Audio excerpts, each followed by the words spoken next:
Сәлем достар, бүгін сіздермен бірге тауықтың төс етінен жасалатын цезарь салатын дайындайтын боламыз.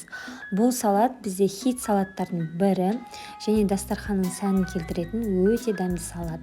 Сонымен менің каналыма міндетті түрде тіркеліп, видеоның соңына дейін көріп, лайк басуды ұмытпаймыз. Ең алдымен осындай тауықтың төс етін жуып тазалап аламыз. Үлкен тарелкеге салып маринадтаймыз. Бізге маринад үшін тұз, қара бұрыш, паприка қажет болады және күнбағыс майы. Соны жақсылап араластырып, жарты сағатқа қойып қоямыз. Дайын болған тауықтың төс етін 180 градуста қызып тұрған пешке 25-30 минуттай пісіріп аламыз. Енді салатымызды дайындаймыз. Ол үшін бізге айсберг, помидори черри, перепелиное яйца қажет болады және сухари. Осылардың барлығын бірнеше бөліктерге бөлеміз. Видеодан көріп отырғандарыңыздай. Арасында мен кәдімгі бір үлкен помидорды, яғни қызанақты қосып жібердім. Бұл салатты негізінде әркім әрқалай жасайды. Соусты сіздер қолдан жасасаңыздар да болады, бірақ мен қолдан жасаған жоқпын, уақытым тығыз болғандықтан кәдімгі дайын цезарь соусы. Енді осы жұмыртқалардың барлығын осылай екіге бөлеміз.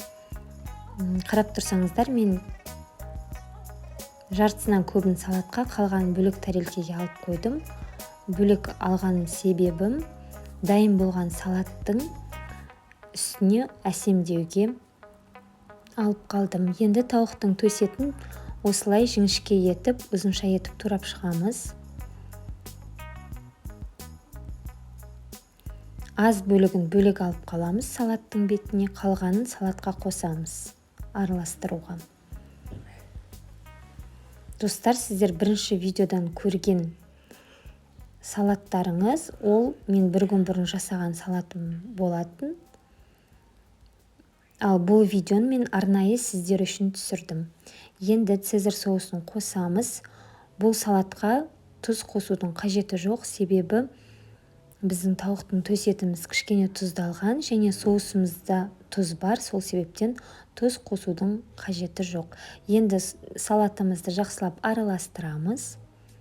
Осындай үлкен тарелкеге салып,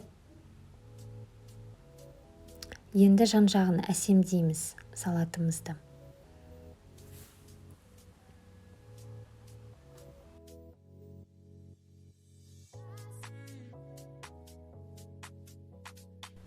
Тауықтың төс етін осылай жан-жағына видеодағыдай етіп қойып шығамыз. Бөдене жұмыртқасын, яғни перепелиное яйца. Және осындай помидори черриларымызды бірнеше бөліктерге бөліп осылай қойып шығамыз. Достар, бұл өте дәмді салаттардың бірі. Сондықтан қонақ күткен кезде де, болмаса өздеріңізге де жегенге кез келген уақытта дайындай берсеңіздер болады. Өте дәмді, өте керемет салаттардың бірі. Енді қытырлақ нанымызды қойып шығамыз, яғни сухарики. Менде үлкенде болды сухарики. Енді үстіне осында пармезан сырын үкіштен өткіземіз. Менде пармезан болмағандықтан моцарелла сыры болды. Сол себептен мен моцарелланы үстіне осылай үкіштен өткіздім.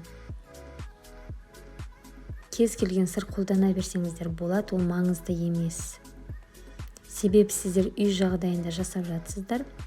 Енді біздің салатымыз дайын болды, достар. Осы дайын болған салатты біз тоңазытқышқа кемінде 1 сағатқа қойып қоямыз. Достар, видеоның соңына дейін көргендеріңіз үшін алғысымды айтамын. Сіздермен болған Ақбота, келесі видеода кездескенше.